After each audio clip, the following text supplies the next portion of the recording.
મિત્રો આજની વિડીયોમાં વાત થશે ડુંગળીના ભાવમાં ઘટાડાની સંભાવના। ત્યારે આગળ વાત થશે સુરતમાં આ વખતે કાપડ ઉદ્યોગને થશે કરોડો રૂપિયાની કમાણી।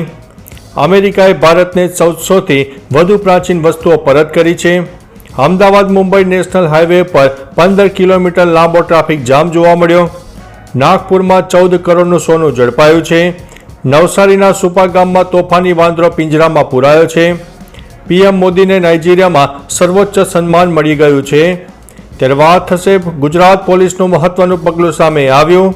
બીએપીએસના સુવર્ણ મહોત્સવમાં દેશ વિદેશથી આવશે હરિભક્તો। ત્યારે વાત થશે વંદે ભારતના ભોજનમાં મળ્યો કીડો, કહ્યું છે કે જીરું છે। ત્યારે વાત થશે મહુવાનો યુવક લૂંટાયો, લાખોની થઈ છે છેતરપિંડી। ઈસનપુરમાં બે જૂથ વચ્ચે અથડામણ, પોલીસ પણ દોડતી થઈ ગઈ છે।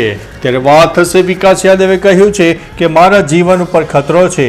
ત્યારે આગળ વાત થશે પુષ્પા 2ના ટ્રેલર લોન્ચ દરમિયાન લાઠીચાર્જ કરવામાં આવ્યો હતો। હવે મિત્રો સમાચારો વિસ્તારથી। ફિલ્મ પુષ્પા 2 ધ રૂલના ટ્રેલર લોન્ચ દરમિયાન પટનાના ગાંધી મેદાનમાં ભીડ બેકાબુ બની ગઈ હતી। પોલીસે ભીડને કાબૂમાં લેવા માટે લાઠીચાર્જ કરવો પડ્યો હતો। પટનાના ડીએમ અને એસએસપી પણ ગાંધી મેદાનમાં હાજર હતા। ભારે દળો તૈનાત કરવામાં આવ્યા। થોડા સમય પછી અલ્લુ અર્જુન અને અભિનેત્રી રશ્મિકા મંદાના ફિલ્મનું ટ્રેલર લોન્ચ કરશે તેવી શક્યતા હતી। તેમની સાથે ફિલ્મના અન્ય કલાકારો પણ હાજર રહ્યા હતા। મિત્રો અન્ય મહત્વના સમાચારની વાત કરીએ તો વિકાસ યાદવે કહ્યું મારા જીવન ઉપર ખતરો। ખાલિસ્તાની આતંકવાદી ગુરપતવંત સિંહ પન્નુની હત્યાના કાવતરાના આરોપી વિકાસ યાદવે દિલ્હી કોર્ટમાં એક અરજી દાખલ કરી છે। વિકાસે કોર્ટને સુનાવણીમાં હાજર રહેવામાંથી મુક્તિની માંગ કરી છે। વિકાસે કારણ આપ્યું છે કે હવે તેની ઓળખ, તેના ઘરનું સરનામું અને તેના ફોટા દુનિયા સામે આવી ગયા છે। આવી સ્થિતિમાં તેના જીવ ઉપર ગંભીર ખતરો છે, તેથી તેને સુનાવણીમાંથી મુક્તિ આપવામાં આવે। મિત્રો અન્ય મહત્વના સમાચારની વાત કરીએ તો ઈસનપુરમાં બે જૂથ વચ્ચે અથડામણ, પોલીસ પણ દોડતી થઈ ગઈ છે। શહેરના ઈસનપુરમાં જાહેર રસ્તા ઉપર બે જૂથ વચ્ચે અથડામણ થઈ હતી। નારોલ નજીકના રાધે કિશન બિઝનેસ પાર્ક પાસેનો આ વિડીયો હોવાનું અનુમાન લગાવવામાં આવી રહ્યું છે। બાતમી મળતા જ પોલીસ પણ ઘટના સ્થળે પહોંચી ગઈ હતી, પરંતુ અસામાજિક તત્વો પોલીસને ચકમો આપીને ફરાર થઈ ગયા હતા। પોલીસે લુખ્ખા તત્વોને પકડી ન શકતા પણ સવાલો ઊભા થયા છે।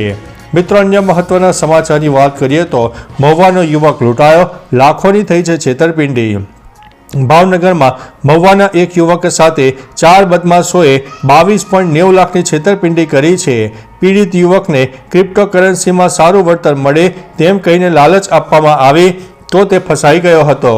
યુવકે તેની બહેનના ગૂગલ પે, મહુવાના ભાવનગરના વિવિધ આંગણિયામાંથી 45 લાખથી વધુની રકમ ટ્રાન્સફર કરી હતી। બદમાશોએ QR કોડ વાપરીને યુવકને બાકીના 22.9 લાખ રૂપિયા આપ્યા જ નહીં। પીડિત યુવકે FIR પણ નોંધાવી છે। મિત્રો અન્ય મહત્વના સમાચારની વાત કરીએ તો વંદે ભારતના ભોજનમાં મળ્યો કીડો, કહેવામાં આવ્યું જીરું છે। વંદે ભારતની તિરુનેલવેલી અને ચેન્નઈ વચ્ચે મુસાફરી કરી રહેલા એક મુસાફરને તેના ખોરાકમાં કીડો મળ્યો। જ્યારે મુરુગન નામના પ્રવાસીએ આ અંગે ફૂડ પ્રોવાઈડરને ફરિયાદ કરી તો તેણે કહ્યું કે આ કોઈ જીવજંતુ નથી પરંતુ જીરું છે। આ સ્પષ્ટતાથી નારાજ મુરુગુએ ફરિયાદ આગળ વધારી। આ પછી નજીકના મુસાફરોએ પણ તેમનું ભોજન પરત કર્યું। આ બેદરકારી બદલ દક્ષિણ રેલવેના મદુરાઈ વિભાગે કોન્ટ્રાક્ટર ઉપર 50,000 રૂપિયાનો દંડ પણ ફટકાર્યો છે। મિત્રો અન્ય મહત્વના સમાચારની વાત કરીએ તો બીએપીએસના સુવર્ણ મહોત્સવમાં દેશ અને વિદેશથી આવશે હરિભક્તો। અમદાવાદમાં બીએપીએસ કાર્યકર્તા સુવર્ણ મહોત્સવનું આયોજન થવાનું છે। 5 ડિસેમ્બરના રોજ અમદાવાદનું નરેન્દ્ર મોદી સ્ટેડિયમ જય સ્વામિનારાયણ નાથથી ગુંજી ઉઠશે। આ સમયે દેશ વિદેશથી બીએપીએસના કાર્યકર્તા ગુજરાત આવશે અને અમદાવાદ એરપોર્ટ ઉપર ટ્રાફિક વધશે। નવેમ્બર-ડિસેમ્બરમાં ડોમેસ્ટિક ઇન્ટરનેશનલ ફ્લાઇટો પણ મુસાફરોથી ભરેલી રહેશે અને આ કારણે ફ્લાઇટ ટિકિટોના ભાવમાં પણ ઉછાળો જોવા મળશે।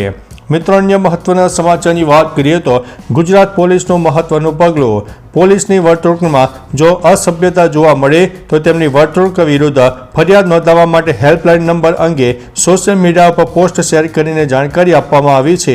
ગુજરાત પોલીસે સોશિયલ મીડિયા પર એક પોસ્ટ શેર કરીને લખ્યું છે કે આપની જાગૃતિ રાખશે આપને સલામત। જો આપ પોલીસની વર્તણૂકમાં અસભ્યતા અનુભવતા હોય તો ફરિયાદ માટે હેલ્પલાઇન નંબર 14 ઉપર સંપર્ક કરો અને સહાય મેળવો।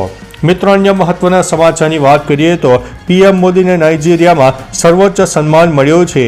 પીએમ મોદી આફ્રિકન દેશ નાઇજીરિયાના પ્રવાસે છે। આ દરમિયાન નાઇજીરિયાએ પીએમ મોદીને તેના award the grand commander of the award of the નાઇજરને સન્માનિત કર્યા છે। આ પહેલા પણ માત્ર રાણી એલિઝાબેથને આ સન્માન મળ્યું હતું। આવી સ્થિતિમાં પીએમ મોદી આ સન્માન મેળવનારા બીજા વિદેશી નેતા છે। કોઈ પણ દેશ દ્વારા પીએમ મોદીને આપવામાં આવેલો આ 17મો આંતરરાષ્ટ્રીય પુરસ્કાર હશે। મિત્રો, અન્ય મહત્વના સમાચારની વાત કરીએ તો નવસારીના સુપા ગામમાં તોફાની વાંદરો પિંજરામાં પુરાયો। સુપા ગામે થોડા દિવસોથી ધમાલ મચાવતા વાંદરાથી લોકો પરેશાન થઈ ગયા હતા। સુપા ગામની અંદર 1 મહિનાથી વાંદરાનો આતંક મચાવ્યો છે।